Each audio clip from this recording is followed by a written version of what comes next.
ahora también en YouTube. Bienvenidos, Museo Familia, Museo Comunidad, Museo Amigos. Como cada sábado, con el inmenso gusto de Museo abrazarlos, confiando que no bajemos la guardia ante el COVID, sana distancia, gel, cubrebocas. Y bueno, pues gracias por ser y estar museando, Ando. Soy Verónica Müller, su dama museos, enlazando personas con museos, cultura, arte, historia. Y vamos a ver todos, firmes, presten atención. Hoy en particular, ¿qué creen? Les pido que por favor vibremos en nuestra historia. Ubiquémonos en el 1910. ¿Lo están sintiendo? Veo injusticia, escucho rumores, pienso nuestro México convertido en un verdadero campo de batalla. Se respira efervescencia por la libertad. Escucho caballos, escúchenlos, y sus jinetes galopando. Huelo su sudor. La adrenalina, todo lo que da. Mexicanos, vámonos para la bola. Le damos la más cordial bienvenida. Ay, hasta me emociono tanto. A nuestro flamante doctor honoris causa otorgado por el Claustro Doctoral Iberoamericano y Fundación Liderazgo México AC, que se llevó a cabo en las instalaciones de la Gran Logia Masónica de México. A mi general, el licenciado Francisco Villa Betancourt, nieto de nuestro general Pancho Villa. Mis parabienes, reconocimiento ganado. Bravo, muchos aplausos. A pulso se lo ganó. Gracias por su esfuerzo con su museo itinerante, por su investigación sobre la participación de los indígenas en la Revolución Mexicana, tema de hoy, por sus conferencias en escuelas con particulares, en oficinas. Él es un facilote. Donde quiera que le piden, ahí está. Por atender sus litigios, a su familia, a sus amigos, entre otros. Y gracias por hacer un espacio con esta agenda tan llena y pues juntos conmemorar la Revolución Mexicana. ¡Viva México! Mi general, mi doctor, gracias por estar aquí, licenciado Francisco Villa Betancourt. Muchas gracias, Vero. Buenas noches, saludos al auditorio y estoy a tus órdenes. Pues muchísimas gracias, mi general. Pues nos escuchan por internet para todo el mundo en www.radioformula.mx, museando ando por el 104.1 de FM y 1500 de AM, abriendo nuevamente la conversación. En Conmutador estamos al servicio de ustedes en el 55 51 66 34 04. Gracias, compañeros, bienvenidos nuevamente. Al terminar nuestro programa por radio, tenemos un bonus en nuestras plataformas. Esto es, simultáneamente estamos transmitiendo el programa completo por YouTube y Facebook como Museando Ando Oficial. También nos hacemos presentes en Twitter, Spotify e Instagram. Y hoy vamos a poner unas fotografías que los amigos que están escuchándonos por radio no las verán, pero qué tal si se animan y le dicen a un nieto, a una prima, a quien le sepa, o si ustedes le saben, pues adelante, pásense también, ¿por qué no?, a YouTube para que vean las fotografías o cuando termine el programa, como sea su elección. Siempre agradeciendo a nuestros invitados sus aportaciones y puntos de vista particulares.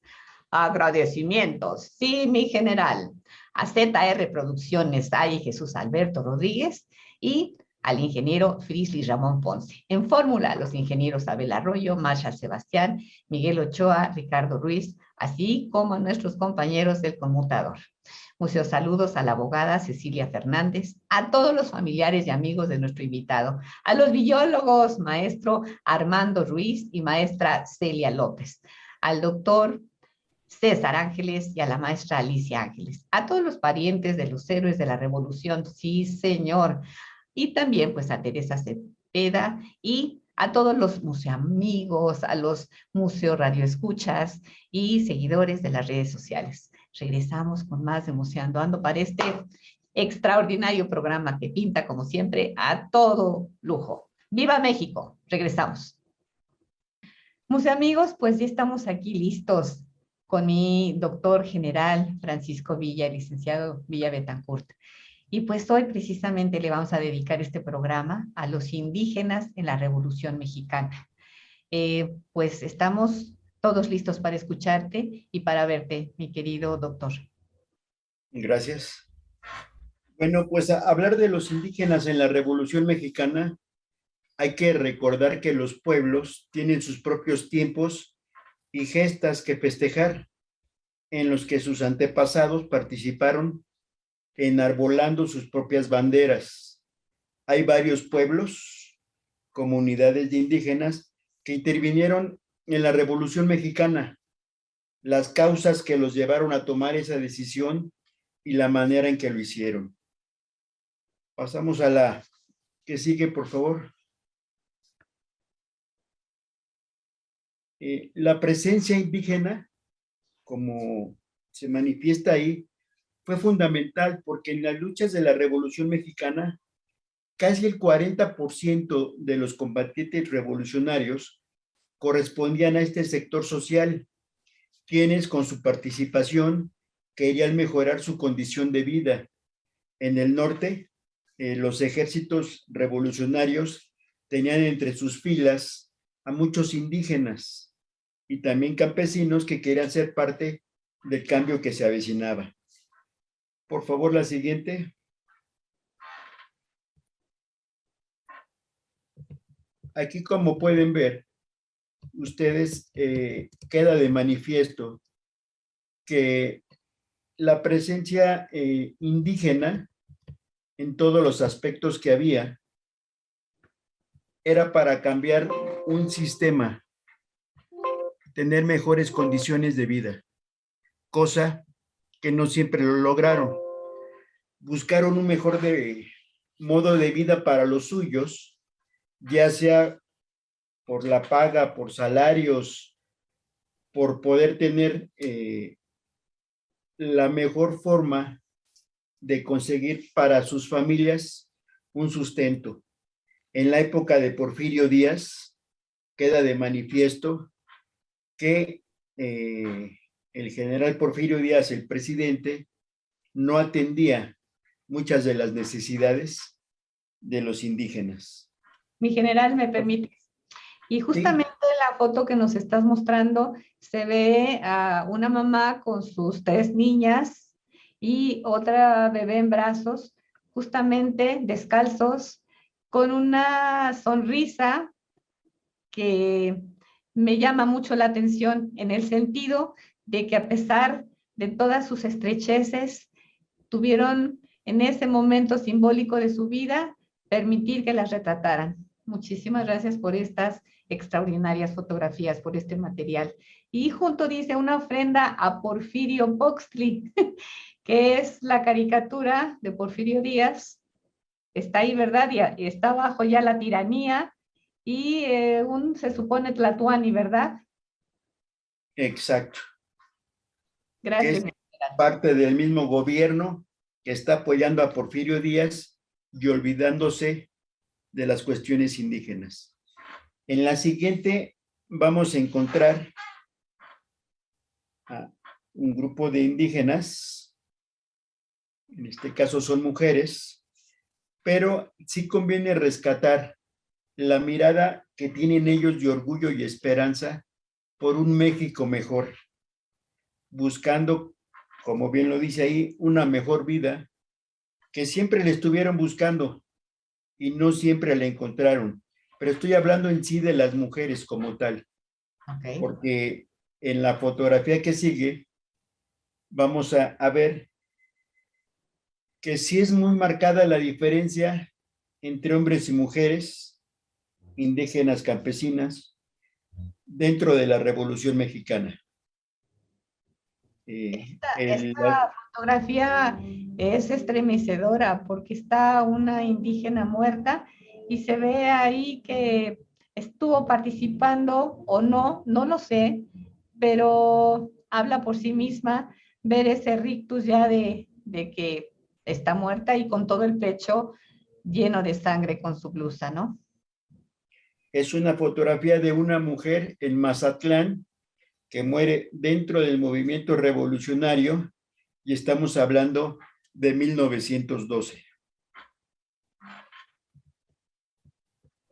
Pasamos a la que sigue, por favor. En el norte del país, la familia Maytorena, como otras familias que hicieron su fortuna al principio del porfiriato, se encontraban excluidas por completo del desarrollo impulsado por el capital extranjero. Sus intereses de esas familias, la mayoría eran agrícolas nada más y dependían estrechamente por una parte de la fuerza de trabajo local. En este caso, la familia Maytorena apoyaba mucho y tenía buenos programas para los indios yaquis.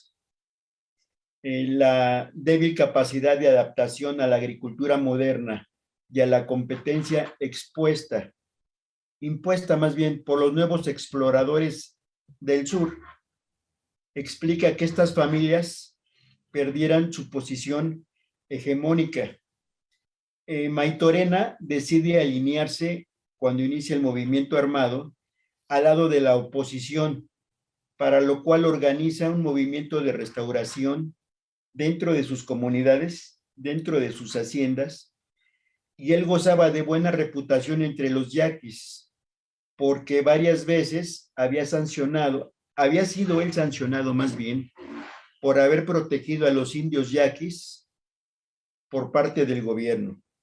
A diferencia de los patrones de su época, Maytorena era justo, era considerado demasiado caritativo con sus trabajadores, repito, la mayoría es indígenas, por lo cual toda la tribu yaqui le tenía un gran cariño. Pasamos a la que sigue, por favor.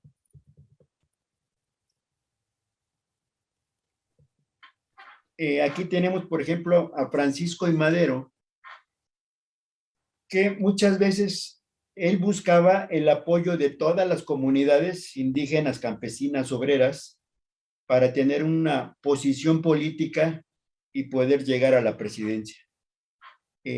Madero, en una de sus giras políticas por Sonora, empieza a hablar con la gente y pide el apoyo de los campesinos y los indígenas para poderlos cooptar de alguna manera.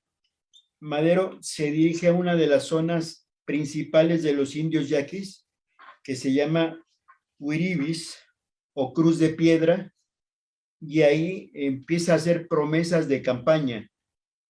Les promete que cuando él llegue a la presidencia va a devolver las tierras. Toda la gente se vuelca en favor de Madero.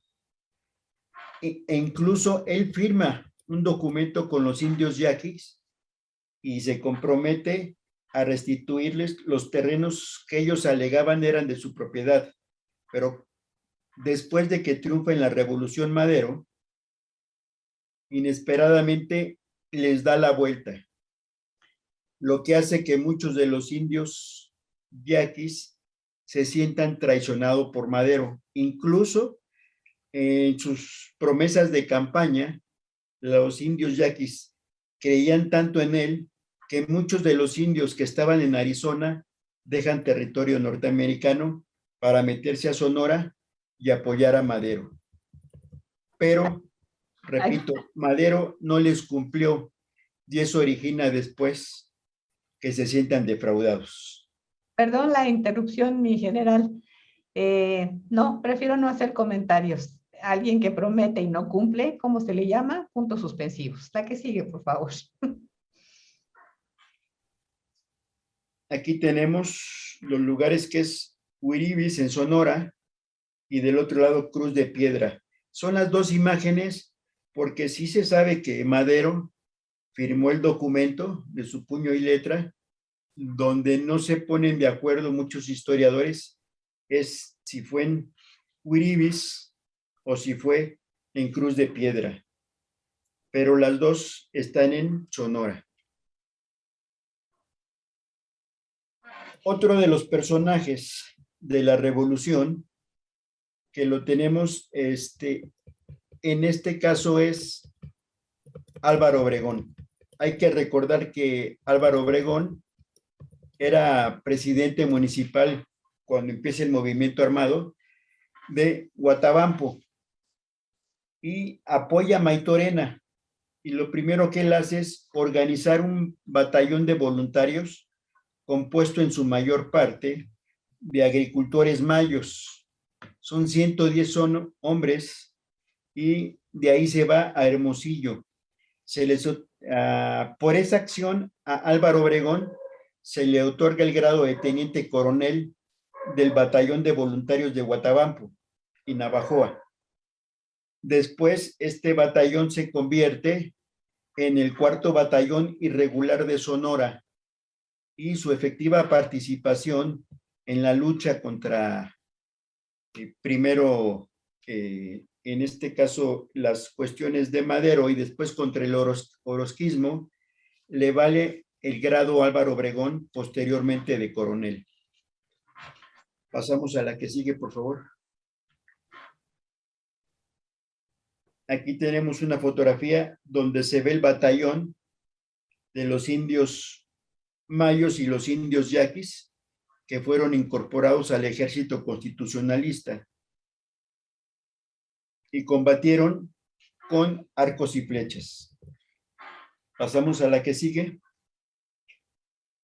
Dentro de los personajes de la Revolución Mexicana, uno de los más principales, el general Francisco Villa, él tiene dentro de sus filas también a indios, indígenas. Mi doctor, mis amigos, regresamos con más de Museando Ando después de este corte comercial. Regresamos, gracias. Mis amigos, disfrutando de esta hermosa charla con mi doctor general Francisco Villa Betancourt. Y aquí hay una fotografía que es muy emblemática. Está montado en su caballo. ¿Este era el 7 leguas? No. Déjame decirte una cosa aprovechando. El caballo 7 leguas nunca existió. Ah, caray. Eso nada más es parte de un corrido. El caballo realmente se llamaba Trotaleguas, pero no era el favorito del general Villa. El favorito se llamaba Muñeca. Ah, qué bueno que nos lo hace saber. Muchísimas gracias. Están pasando las fotografías, queridos amigos, en YouTube y Facebook. Y esto se los digo a los amigos que están escuchándonos por radio. Continúa, mi general, por favor. Otro de los personajes de la revolución que tienen en sus filas a soldados indígenas es Francisco Villa. Francisco Villa tiene soldados indígenas porque en las comunidades donde él iba pasando, desde que entra en 1913 buscando la venganza por la muerte de Madero contra Huerta, hay que recordar que él entra a Chihuahua junto con 7 personas a caballo y en lo que atraviesan el estado más grande de la República, esas 7 personas a caballo se convierten en miles y se forma la División del Norte y al frente viene el general Francisco Villa. Se le van uniendo muchas gentes, campesinos, indígenas, gente de pueblo que quiere también buscar un cambio y en este caso es enfrentar a Victoriano Huerta. Pero también parte de los indígenas que forman parte de la División del Norte son algunos indígenas que estaban en el ejército de Obregón, dejan a Obregón y se pasan al lado villista. ¿Por qué? Porque cuando los indios yaquis empiezan a pedirle a Obregón la restitución de tierras o su apoyo para obtener sus recursos que les había prometido en primer lugar Madero, después Obregón y en su momento también Carranza, muchos de los indios, de los indígenas, se enojan con Obregón porque Obregón se opone y sobre todo con violencia a las exigencias que le están haciendo los indios yaquis. Y él dice que no puede hacer ninguna devolución de tierra sin regresar a la barbarie. Eso origina que muchos de ellos se vayan con Francisco Villa. Pero con el tiempo, al estar dentro de la División del Norte, también muchos se sienten defraudados por Francisco Villa por muchos aspectos y se regresan posteriormente con Obregón. Esta fotografía que ven ustedes es de Ojinaga y muchos piensan que es de la toma de Zacatecas, de la toma de Torreón, pero no, es del poblado de Ojinaga en Chihuahua y está tomada por la Mutual Films cuando se contrata a Francisco Villa con la compañía norteamericana para filmar algunas de sus batallas en 1914. Pasamos a la que sigue, por favor.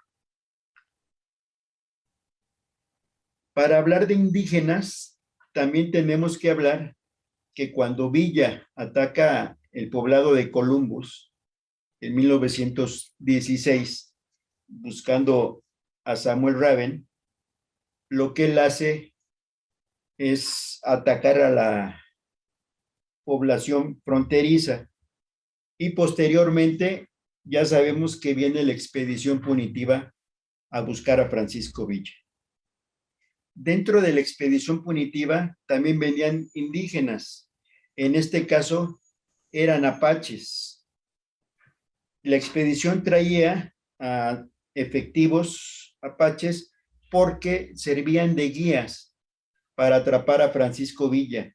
Ellos estaban por medio del oído, ponían el oído en el suelo y escuchando el galope de caballos, les decían por dónde venía gente y eso originó que los indígenas también formaran parte, pero del movimiento revolucionario en contra de Francisco Villa. Pasamos a la que sigue. En esta fotografía la pongo porque no es como tal un indio yaqui, pero sí es un hijo de un yaqui, el general Rodolfo Fierro, el cual es conocido como en muchos lados y sobre todo por un gran libro, excelente libro que escriben de él que se llama La Bestia Hermosa. Se pueden ver los rasgos característicos del indio yaqui. Yo creo que Rodolfo Fierro es una de las personas que no está tan valorada dentro de la Revolución Mexicana y para mí es la persona más fiel al general Francisco Villa, por sobre todos sus generales.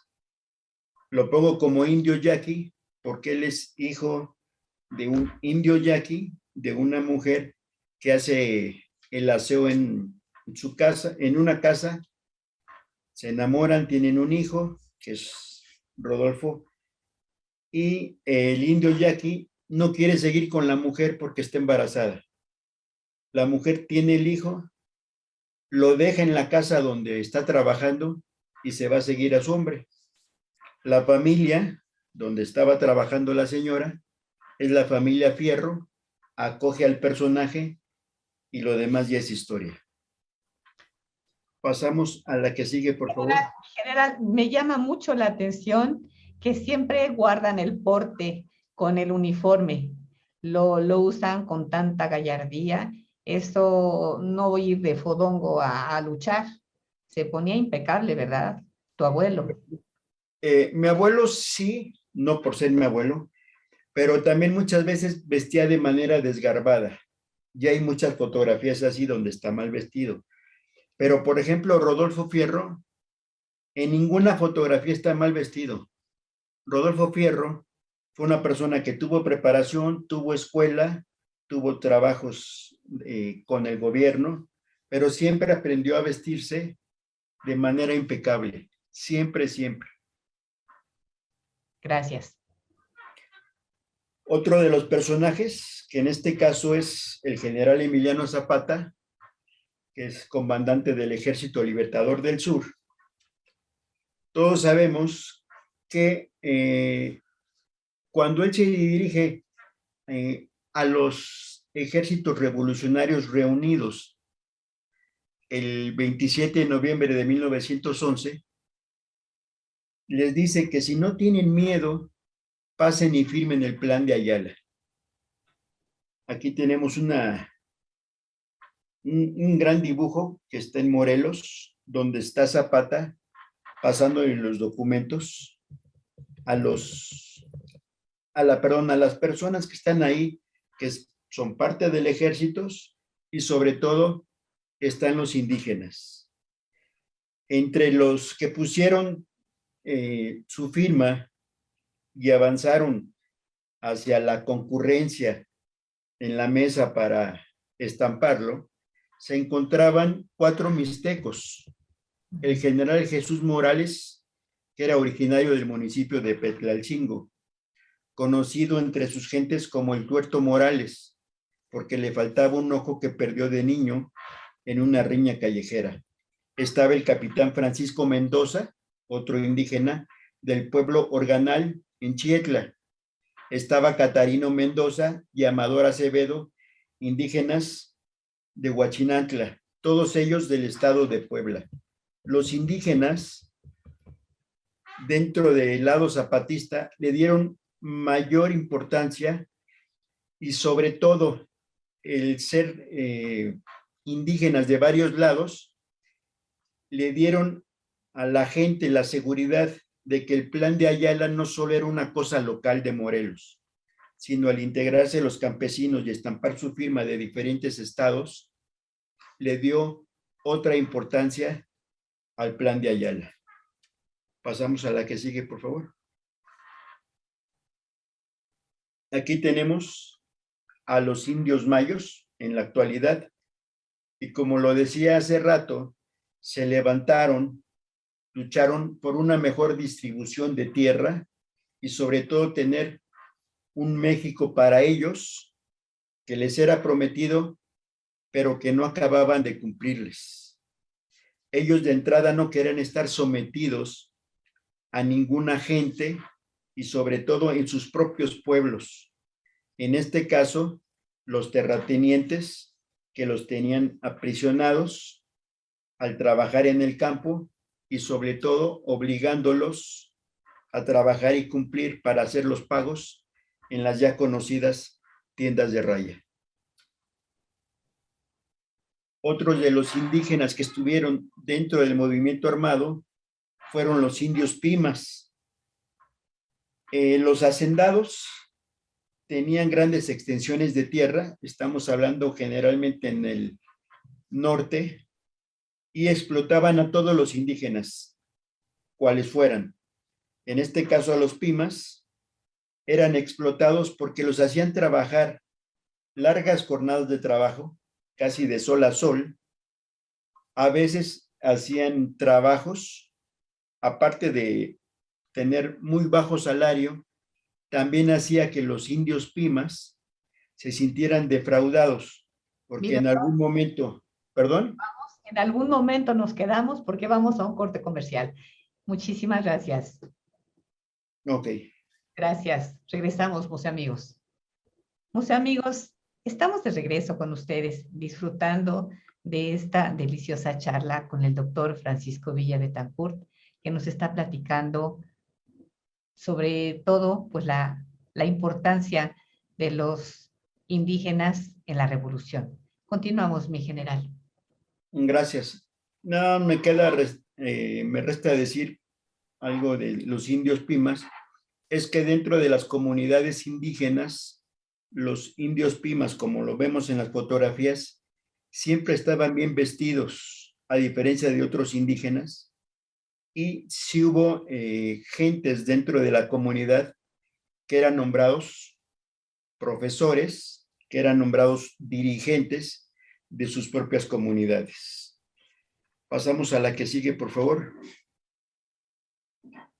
Un gran problema con el que se topan los indígenas de cualquier región es que el trabajar en diferentes haciendas les provocaba muchísima inseguridad e insalubridad, porque no tenían ellos, de alguna manera, acceso a los servicios médicos, a los servicios de limpieza que podrían tener. Pasamos a la que sigue, por favor.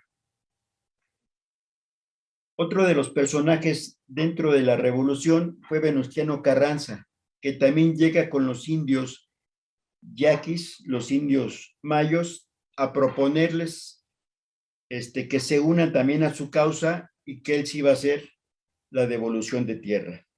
Él tiene el mismo error de Madero, porque va y les firma en el mismo lugar donde fue Madero, en este caso Cruz de Piedra, y los indígenas le dicen que tienen que respetar 4 puntos.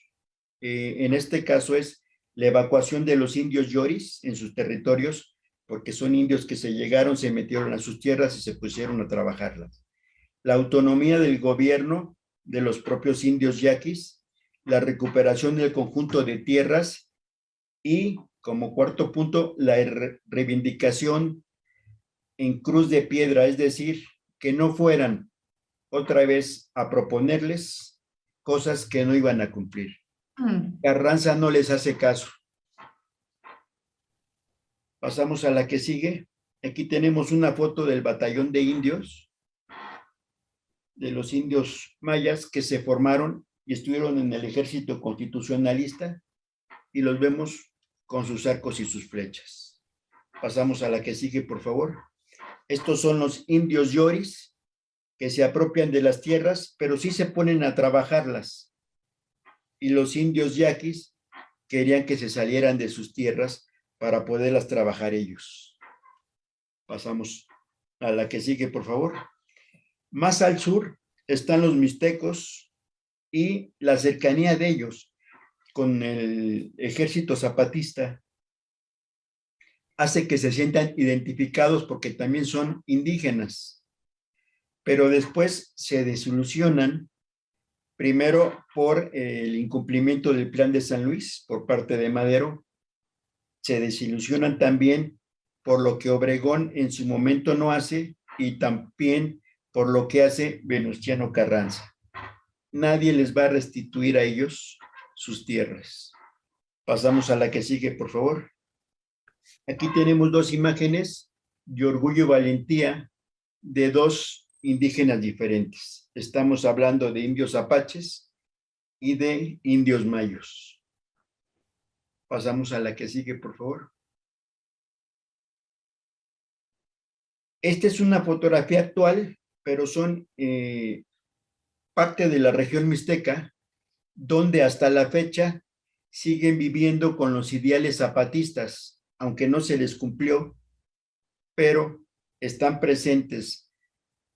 Para ellos, la figura de Emiliano Zapata, tanto en la Mixteca costeña hasta la Mixteca alta y baja, en el estado de Oaxaca, de Puebla y de Guerrero. Pasamos a la que sigue, por favor. Aquí hay algunos mixtecos armados, donde, como les decía antes, el hecho de firmar el Plan de Ayala les demostraba que no solo era una cosa local, sino en todos los estados. Dentro de los campesinos que más estuvieron dentro del movimiento armado por el Ejército Libertador del Sur, la mayoría eran mixtecos. Pasamos a la que sigue, Llama por la favor. atención que están desnudos del pecho, mi doctor. Sí, porque muchos de ellos trabajaban la tierra y así como andaban por el sol y las inclemencias, se iban a las comunidades a pelear. Qué valientes. Aquí tenemos a indígenas que según ellos, y era lógico, tenían el derecho de empuñar las armas para defender sus propias vidas y buscar un mejor sostén para las familias y sobre todo buscar una mejor forma de vida. Pasamos a la que sigue, por favor. Esta es una fotografía netamente zapatista que, aunque toda la gente estuviera peleando en sus propias comunidades, cada quien tenía sus peleas en las comunidades, en algunos estados, pero no porque pelearan de manera aislados, no significaba que no coincidieran con los ideales. En este caso están los ideales zapatistas, pero también vemos la marcada diferencia de los campesinos y de los indígenas armados con lo que pueden. Muchos de ellos no son rifles, son fusiles de la época de Porfirio Díaz todavía, y las mujeres que las tienen abajo solo como compañeras. No les daban el valor a la mujer en muchos casos como tendría que haber sido. Pasamos a la que sigue.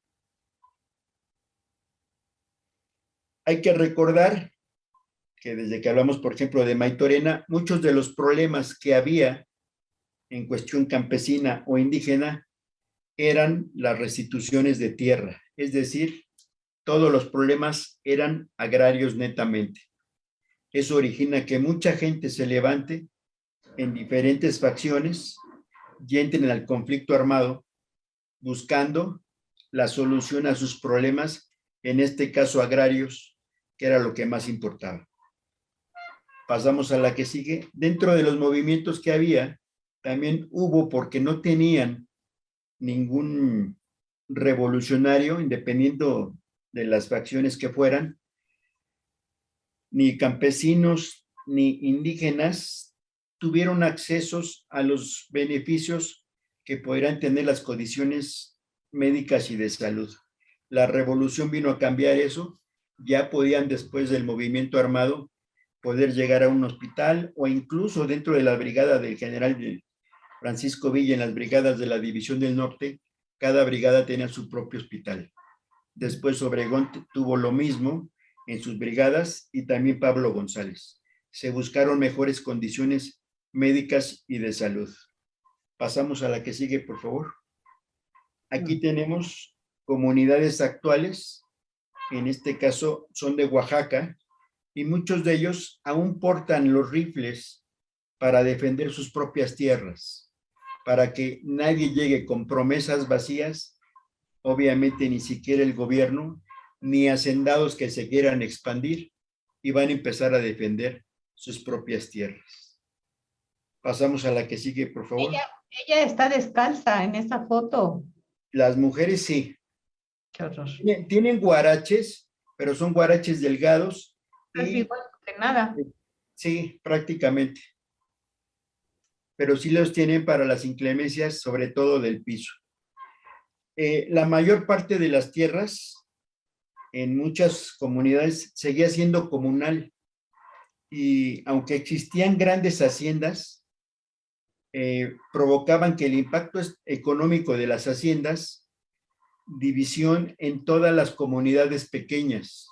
¿Por qué? Porque unos se quedaban en sus tierras, otros iban a trabajar con los hacendados, otros se salían de las comunidades porque no tenían los recursos económicos, y eso originó mucha división de clases sociales. En la siguiente fotografía vamos a ver a revolucionarios que son campesinos, pero ya empiezan a tener grados, ya se sienten de alguna manera respaldados por sus propias armas y por el ideal, en este caso, del jefe revolucionario que estaba al frente, ¿no? En este caso serían zapatistas, pero todos ellos ya se sienten bien dentro de un movimiento revolucionario porque tienen las armas y las empuñan para defender sus propias tierras. En la fotografía siguiente vemos lo mismo, pero aquí ya las comunidades ya están hechas por familiares. Okay. Hay que recordar que muchos familiares, en este caso mujeres, sobre todo del lado zapatistas, se vestían las mujeres de hombres para tener un poco de respeto, y después del movimiento armado se vestían ya con sus propios vestidos. Oye, mi general, ¿qué te parece que en un futuro no muy lejano hagamos un programa dedicado a ellas? Por favor, las mujeres de la revolución, ¿qué te parece? Claro que sí, adelante, lo programamos. Pasamos a la que sigue. Volviendo a lo mismo y a lo que decías ahorita sobre las mujeres tuvieron un gran impacto en el movimiento armado en la zona sur. ¿Por qué? Porque muchas de ellas sí enarbolaron armas, a diferencia del norte. Hubo más mujeres, como decías tú al principio, más bragadas por todo lo que hacían dentro del lado zapatista, y después se fueron congregando más hacia el sur, no solo Morelos, sino Puebla, Oaxaca y Guerrero. Pasamos a la que sigue, por favor. Los indígenas revolucionarios no solo combatieron con armas, también combatieron a través de la música, dando de alguna manera apoyo y sobre todo contando historias de los revolucionarios a través de la música con los llamados corridos. Eran algunos trovadores. Pasamos a la que sigue, por favor. Aquí tenemos ampliada la fotografía que vimos hace rato, donde están con el torso desnudo, los mixtecos. Pasamos a la que sigue, por favor. Ay. De que hay que hablar de la oligarquía. ¿Por qué?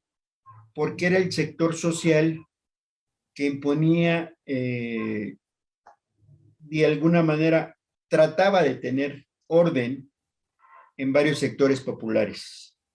Aquí castigaban a los indígenas que no querían trabajar, a los que se querían levantar, y sobre todo empezaron a tener una fuerte oposición, como ahí lo dice, de un régimen que los estaba exprimiendo, ¿no? Los explotaba. Eso hacía que hubiera más descontento de los indígenas hacia muchas veces sus propios representantes. En la Mixteca Baja, como bien lo dice ahí, parte de la agricultura es, de los documentos que ellos hacían, era para que tuvieran permiso de trabajar en la agricultura, sobre todo en la caña de azúcar, que fue lo que más se hizo en la zona del sur, lo que es el algodón y la caña de azúcar. Y otros ya metieron el hecho de trabajar el piloncillo y producir aguardiente. Pasamos a la que sigue, por favor. Este es un ejército netamente zapatista. Este es en Cuautla. Estamos hablando que es 1911.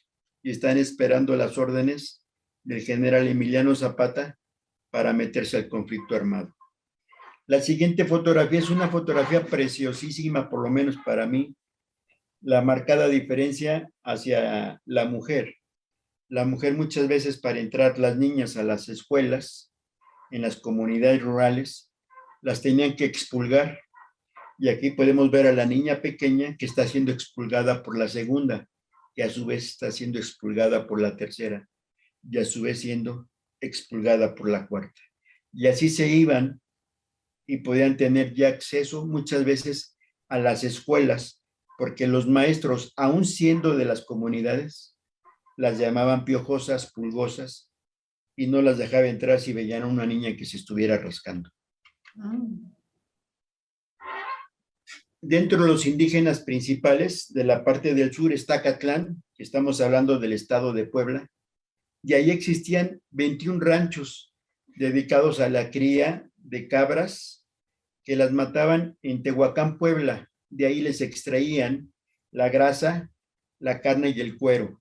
Es decir, en diferentes municipios de Puebla, unos se dedicaban a una cosa, otras otra, pero siempre eran comunidades que se apoyaban para no tener que estar dependiendo de un hacendado o del mismo gobierno que no les cumplía las cosas. En la Mixteca Baja está Huajuapan, que también se dedicaban a la caña de azúcar y posteriormente, como lo podemos saber, empiezan a trabajar lo que es el piso con diferentes colores, diferentes imágenes, que provoca para ellos los grandes mosaicos que llaman, en este caso, al turismo. Oye, mi doctor, ¿qué te parece que nos vas dando, por favor, porque el tiempo es cruel y se está terminando, tus redes sociales, donde te podemos contactar, ya sea como tu personal, tu correo o tu Facebook o como los biólogos, por favor? Claro que sí. Mi correo es nachoelviejo@hotmail.com. o Colectivo Los Biólogos en Facebook. Exacto. El teléfono para cualquier cosa que necesitaran es el 55 24 95 83 59. Y como saben, tengo un museo itinerante, y el museo itinerante para cualquier lado de la República es al mismo teléfono y al 871 416 7474 con Mari Carmen para que ella les dé las explicaciones y lo que es la logística para poder llevar el museo itinerante del general Francisco Villa a todas las comunidades. Muchísimas gracias, mi general, mi doctor, por haber estado con nosotros. Continuamos en el bonus de Museando Ando para terminar con la presentación y estamos a sus órdenes. Muchísimas, muchísimas gracias. Gracias por haber venido, mi doctor, mi general. Gracias a ustedes, gracias a Radio Fórmula y gracias a Zaira por todo su apoyo. Museo amigos, gracias por ser y estar museando ando y seguir con nosotros aquí en esta deliciosa charla sobre un pasaje histórico tan de nosotros los mexicanos, la Revolución Mexicana, que esta serie de pasajes en la vida de cualquier país pues forman su historia, ni más ni menos. Y qué bueno que nos la platique ni más ni menos que el nieto de mi general Francisco Villa. Nos quedamos ya casi al final de las diapositivas que va a hacernos favor Francisco Villa Betancourt, el licenciado, y después continuamos con otra charla, inmediatamente que terminen las diapositivas. ¿Estás de acuerdo, mi general? Adelante. Bueno, nos quedamos en que este precioso mosaico de una alfombra hecha con flores. ¿En dónde dijiste que estábamos? ¿En Huajuapan? Guajuapan, en la Mixteca Baja. ¿Tú en lo personal has estado ahí en esos momentos? ¿Has podido tener oportunidad? Conozco Guajuapan, pero no he visto, por ejemplo, esas alfombras. Esas alfombras las llegué a ver, por ejemplo, en Tlaxcala, que son fantásticas, pero prácticamente es lo mismo. Me gustaría ir a Guajuapan, pero sobre todo para conocer las iglesias de las comunidades y el Día del Santo Patrón del pueblo. Claro que sí. Continuamos, mi general. La siguiente imagen es de Santiago de Tlatongo, que también es de la Mixteca Baja. Y ahí, en las épocas de la Revolución, las haciendas eran tan grandes que envolvían a las comunidades y no las dejaban crecer. Y si no se sometían en determinado momento las comunidades a las haciendas, las mismas haciendas no les daban el agua. Eso origina descontentos y obviamente por eso no empiezan a crecer más las comunidades y hace que la gente se levante en armas. Pasamos a la que sigue, por favor. La otra es del estado de Guerrero, es Coahuinicuilapa, perdón. Se conoce también, tratan de hacer ahorita en la actualidad que sea como un pueblo mágico, pero es una región muy extensa que se dedica también a la agricultura y las grandes haciendas se las van comiendo. Sobre todo aquí se enojaban que, por ejemplo, los hacendados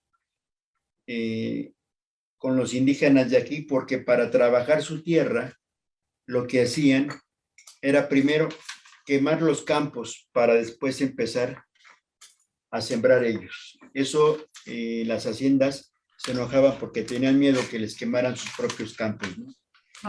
No aceptaban estas técnicas nuevas para hacer mayor crecimiento de las comunidades y empiezan los hacendados a someter a las personas.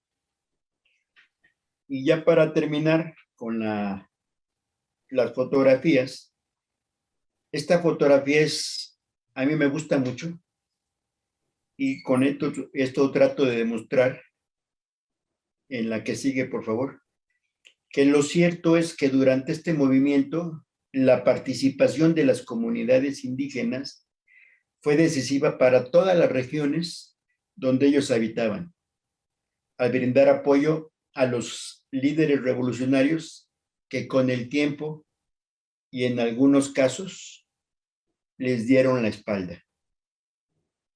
Nunca les restituyeron las tierras a los de Morelos, a los de Oaxaca, a los de Puebla, a los de Sonora, no porque sea el general Villa familiar, pero en determinados momentos el general Villa sí empezó a donar tierras de Chihuahua y de Durango cuando él comandaba todas esas zonas.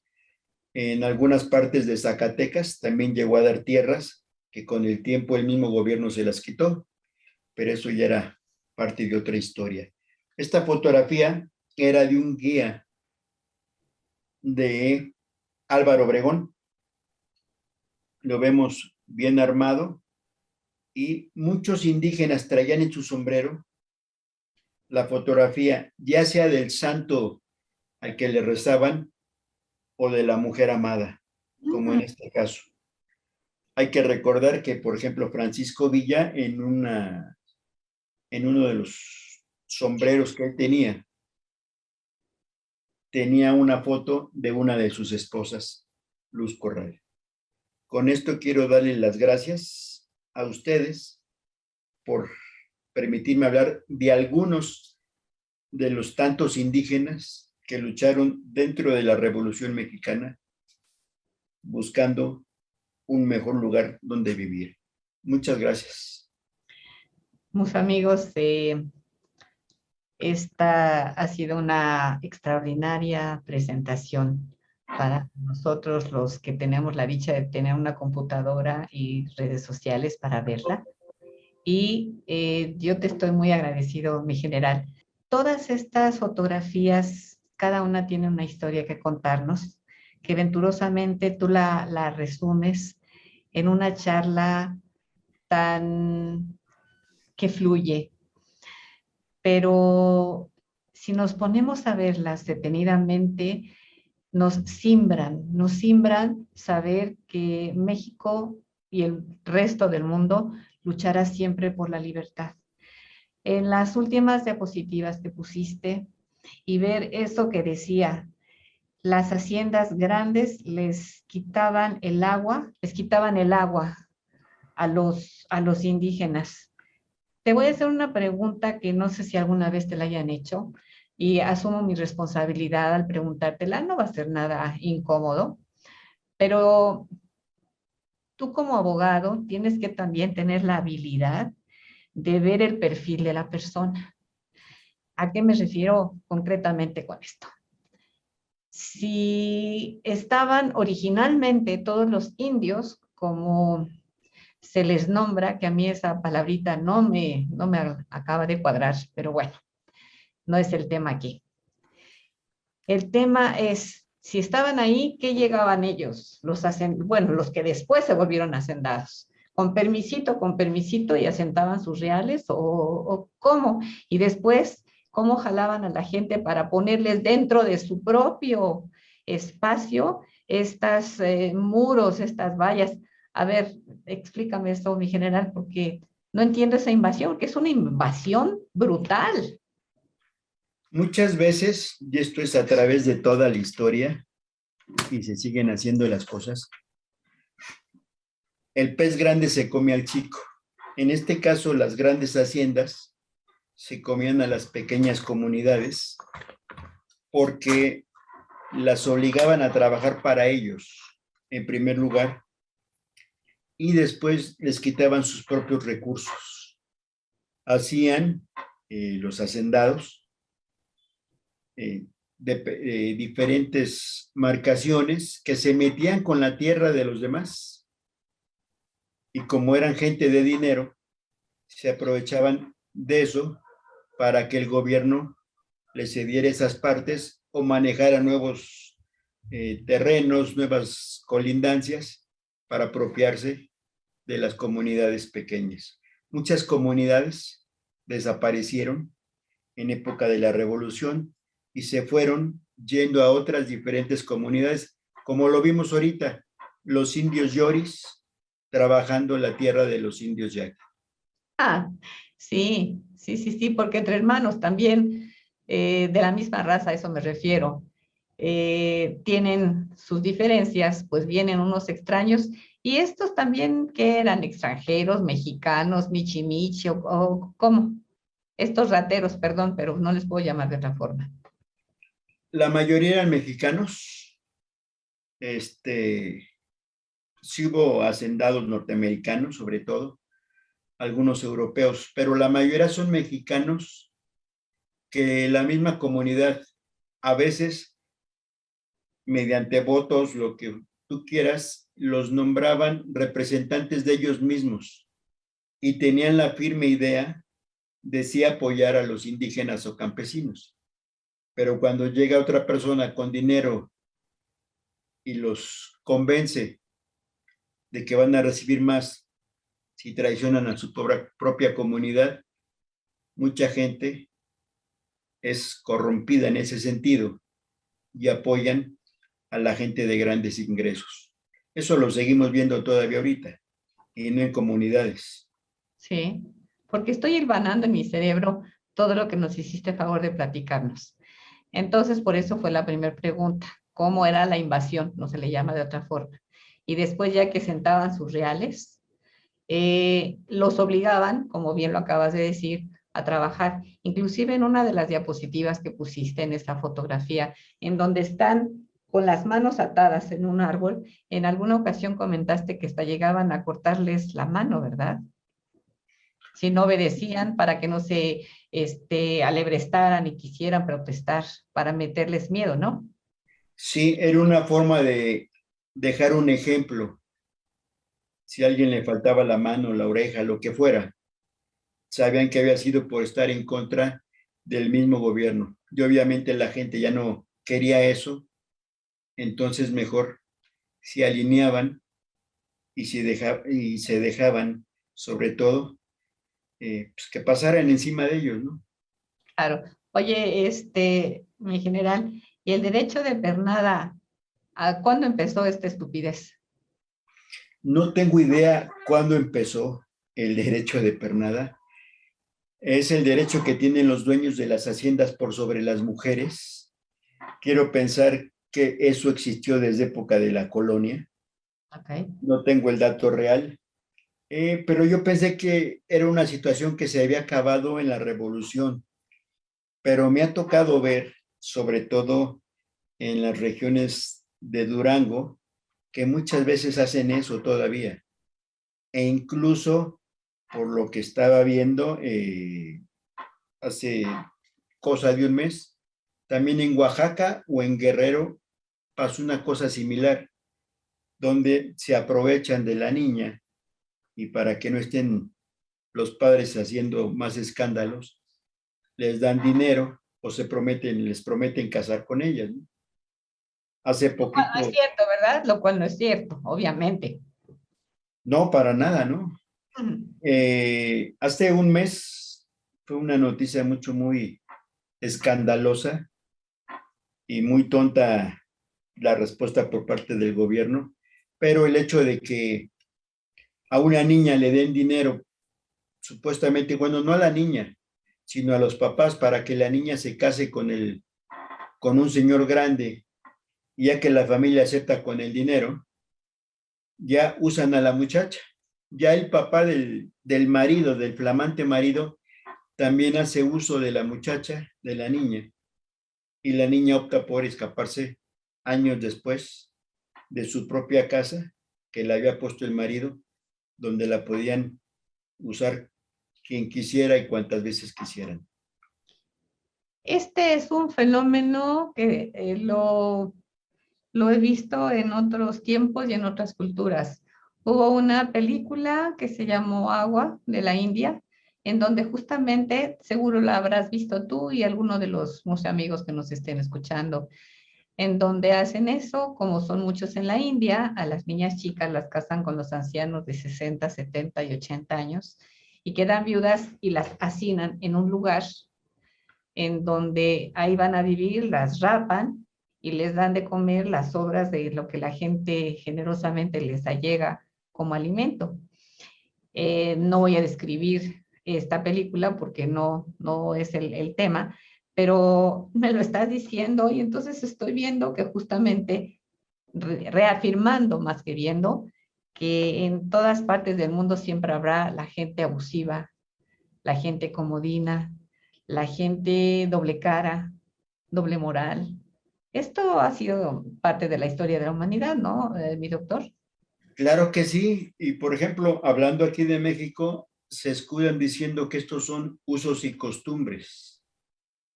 Y eso es para mí en lo personal, es una aberración, porque no se pueden permitir en el siglo XXI todo ese tipo de cosas todavía, donde a la mujer no le dan el valor que tiene, ni el respeto, y la gente acepta las cosas que pasan a su alrededor. Para mí no son los usos y costumbres, para mí es una barbarie totalmente, Sí. que se tendría que poner fin. Cuando dices la palabra efectivos, me gusta. Ese es un término actual. Se refiere a las personas, la palabra lo dice, efectivos, que están haciendo presencia. Cuando dices 10, 100, 200 efectivos, me gusta ese término. Es muy de los abogados. No, efectivos es una denominación, por llamarlo así, a los soldados que Mm, están combatiendo, mm.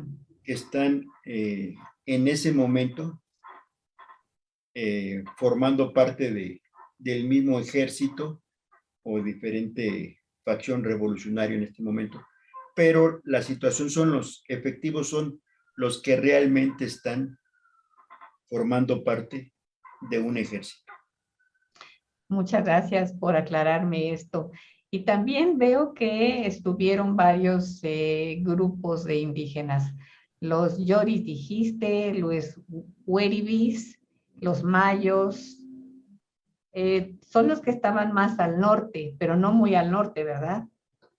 Me refiero. Estamos hablando de Sonora, Ujú. que es donde están ahí, en Hermosillo. La mayoría de ellos estuvieron dentro de Chihuahua y Sonora, que es la parte del norte donde hubo más indígenas, que son los Pimas, los Yaqui, los Mayo, los Yoris. El Hueribi es nada más ese lugar Ah, donde vivían, no ok, es una comunidad de indígenas, ok, ok. es el lugar donde vivían. Mi general, ¿a qué grado de barbarie o barbarie, como bien lo dijiste, puede lograr un ser humano llegar y ver a estas comunidades que además de que les quitaste sus terrenos, no les das agua, viven en la miseria, mal comen, mal viven y todavía los golpean? ¿Qué pasa en esas cabezas, mi doctor? Ahora sí, cada cabeza es un mundo. No te puedo decir realmente qué pasa. Te podría manejar mi apreciación en este caso. Ajá. Eh, la idea que se tiene es, siempre ha sido sobajar a los demás por medio de la fuerza. Eso es lo que representaría para mí. Pero en muchos de los casos también es porque mucha gente se deja, ya sea por miedo, ya sea por cuestión económica, por cuestiones familiares. Se tiene que poner un alto a todos esos abusos. Pero si una persona no tiene el dinero, para acudir a un abogado. Las instancias gubernamentales a lo largo de la historia de la humanidad van a estar a favor de quien les pague más. No estoy diciendo todos, que quede bien claro, porque luego se puede tergiversar y no se vale. Pero esto, por eso digo, en todo el mundo es lo mismo. Qué absurdo, mi doctor. Mira, en muchos casos, ya hablando como abogado, hay gente que quiere presentar alguna denuncia, quiere hacer alguna demanda, que son dos cosas diferentes, presentar alguna queja, y lo primero que le dicen es que necesitas un abogado. Si la gente no tiene dinero para pagar un abogado, muchas veces ya mejor no hace nada, porque ya le pusieron la primera traba y ya no hacen nada. O se topan con que la misma autoridad, sea cual fuera, le pone la traba de que están mal hechas las cosas, de que no es procedente, de que tiene que presentar pruebas, cualquier cosa. Todo eso va originando que la misma gente no busque una resolución a sus propios problemas, porque por todos lados les empiezan a poner trabas. Fíjate, mi general, que me llamó mucho la atención. Qué bueno que estamos teniendo este espacio para poder comentar. Y ustedes, amigos, si tienen alguna duda, estamos a sus órdenes. Sobre todo, pues aquí tenemos al mero mero que nos puede sacar de ellas. Y si no es el caso, nos dirá, bueno, es por otro lado. ¿A qué me refiero ahorita? En concreto, a la canción de Siete Leguas. Cuando me dijiste que ni existió tal nombre para ese caballo, dije, bueno, pues es parte de un artista que se le ocurrió poner y mencionar al general Villa, ¿no? Sí. El caballo en sí, se llamaba Trotaleguas. La autora, en este caso, por cuestiones de rima, de verso, le pone 7 leguas. La autora es la bandida, pero el caballo como tal, por lo que a mí me han dicho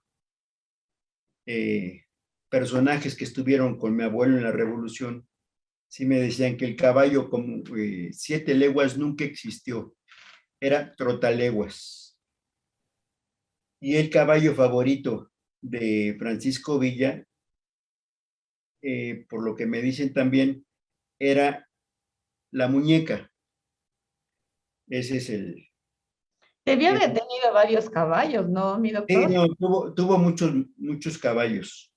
Caballos que le regalaban, caballos que tenía mucha consideración o un cariño especial, pero la muñeca era una de los caballos, de las yeguas favoritas del general Villa.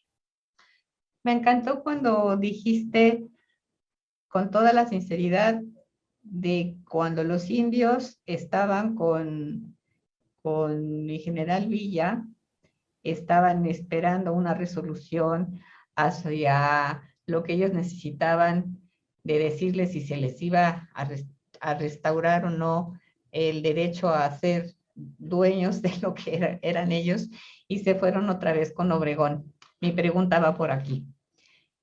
Sí, Francisco y Madero, sí Carranza, sí Obregón, que es los que se me vienen ahorita a la mente. En campaña prometen y luego no cumplen.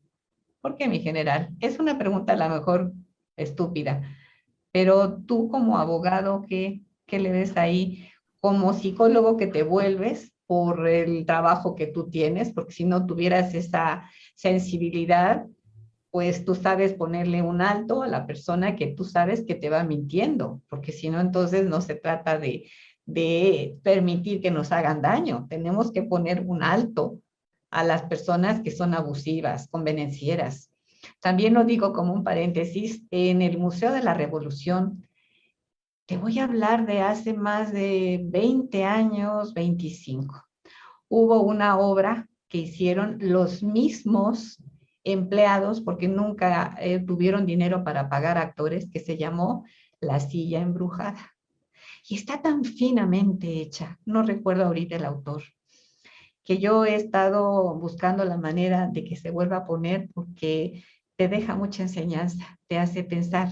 Y la gente pensadora, pues actuamos de otra manera en la vida, no agredimos, porque si yo sé que si te voy a hacer daño a ti o a quien sea, en primer lugar, la vida es un boomerang y se te va a regresar. Pero además, pues eso ya está en el ADN tal vez de algunas personas por cómo fueron educados desde chicos. Pero si tú ocupas un puesto importante,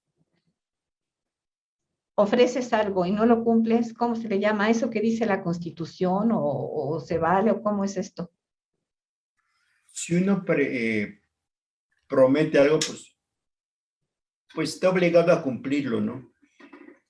En este caso, yo pensaría, en primer término, Madero, que es el primero que va a las comunidades, solicita apoyo en actos de campaña.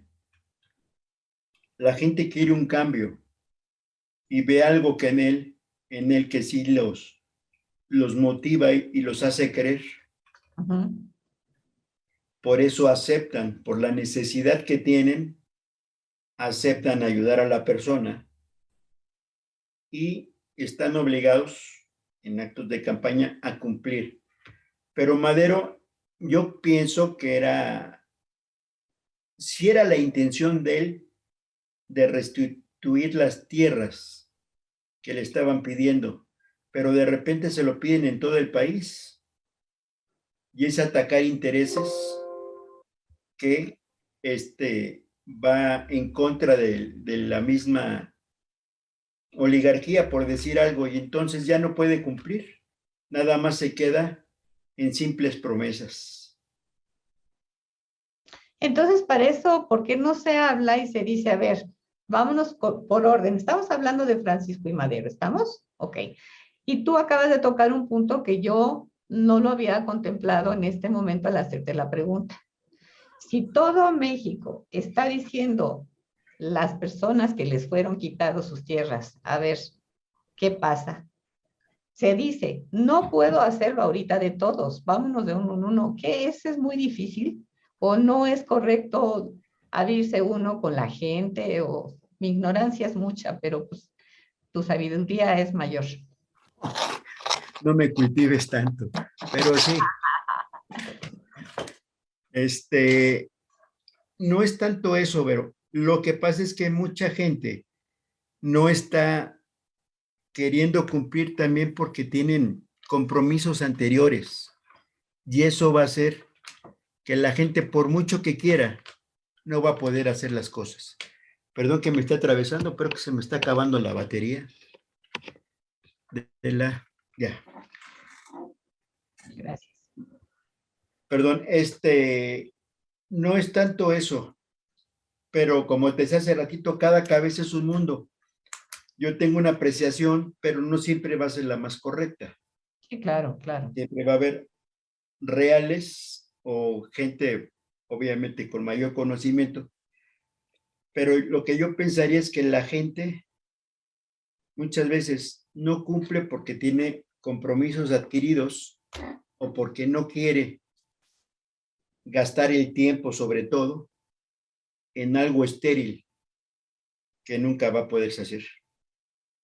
Para eso fue la revolución, hablando de ella, fue cambiar.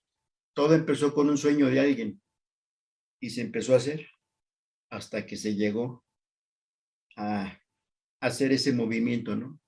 Sí. Sí, porque ahorita me hiciste pensar en la época de los Luises. Es la misma. El ser humano no tenemos llenadera y tenemos y queremos más. Entonces, cuando tú tienes un poder adquisitivo, vas a pensar desde mi óptica de una forma muy diferente a la persona que no tiene, pero ni dónde pasar la noche, ni qué comer. Me ha tocado ver, no precisamente haciendo un análisis de quién es rico y quién es medio rico y quién es pobre. me ha tocado ver en algún restaurante que no es de lujo, un restaurante común, a personas que llegan y tratan a los meseros muy déspotamente y les exigen que el término medio de la carne sea exactamente el término medio. Y si trae un poco más de sangre, un poco de menos de sangre por el cocimiento, avientan el plato. O sea, también va ligada la majadería y la insolencia de la persona, que no es el tema de estar analizando eso, pero sale a la conclusión de mencionarlo ahorita por el factor de lo que estamos platicando. Eso, pues, como dices tú, cada cabeza es un mundo, no nos vamos a ir como Pilmama, señor, qué malos maneras tiene de tratar a otro semejante que le está dando un servicio, ¿no? Porque también del lado de los meseros, sí, para mí eso que dijeron los abuelos mexicas de la dualidad y todos los pueblos del antaño, era como es arriba es abajo, como diría el Kibalión, como es el negro es el blanco, está el yin yang, en fin, todas estas corrientes ideológicas que son de tanta importancia para la evolución del ser humano y que algunos destacan y por eso se hacen famosos, ¿no, mi doctor? Sí, de alguna manera, sí tienes razón. Aquí prácticamente en el mismo ejemplo que me estás poniendo, lo que es educación. Claro, Con la claro. educación no nos estaríamos portando así. Influye también de que muchas veces una de las personas que podría ser el majadero en el ejemplo que me estás poniendo del restaurante es una persona que vino de abajo y ahora quiere sobajar a los demás. Eso es algo que no se debe permitir, ¿no? La Res- vida es una ruleta. Estamos arriba y estamos abajo. sí. ¿Qué crees, mi general, que ya se nos fue esta bonus? ¿Tú lo sentiste que pasara? No, pero te agradezco, gracias por todo, Vero. Saludos a tu audiencia, a todo el público. Reitero mi agradecimiento a ZR Producciones, a Zaira, a Radio Fórmula, en este caso a Facebook, por todo el apoyo y estoy a tu disposición para hacer después el de las mujeres en la revolución. Por supuesto, a YouTube, a todas las instancias de Internet. Gracias por mencionarlos y me uno haciendo eco a tus palabras. Gracias a ZR Producciones, a Frisley, el ingeniero Ramón Ponce, a los radioescuchas, a los amigos que nos ven por las redes sociales, a los biólogos, a los amigos que nos siguen, a los que nos difunden, a Radio Fórmula, en fin, a la unión somos todos. Gracias a todos, porque en una ocasión aprendí que también uno se tiene que dar gracias a uno mismo, porque eso yo nunca lo había hecho hasta que una ocasión un terapeuta gestáltico me hizo ver eso y dije, sí, sí es cierto. Y pues, mi general, repítenos cómo nos podemos comunicar contigo en tus redes sociales. Claro que sí, perdón. Nacho el Viejo, @hotmail.com. Mi teléfono es 55 24 95 83 59. Ujú. Tenemos la página de Biólogos, que está en Facebook como Colectivo Los Biólogos. Y para ver todo lo relacionado con el Museo Itinerante, está mi teléfono y el teléfono es también de 871-416-7474 con Mari Carmen. Ella les va a dar toda la logística para que el Museo Itinerante pueda llegar a todas las comunidades. Muchísimas gracias. Es un acto de amor que Verónica, la Dama Museos, te lo agradece infinitamente. Gracias, mi doctor. Gracias, buenas noches. Museos, museotes, museitos, museos entre signos de interrogación. Sí, aquí en Buceando Ando los encontrará. Vean, huelan, saboreen, escuchen, piensen, sientan museos. Y como les digo a mis nietos, te amo, te amo, te amo. Hasta la próxima emisión. Bendiciones y mucho amor. Gracias.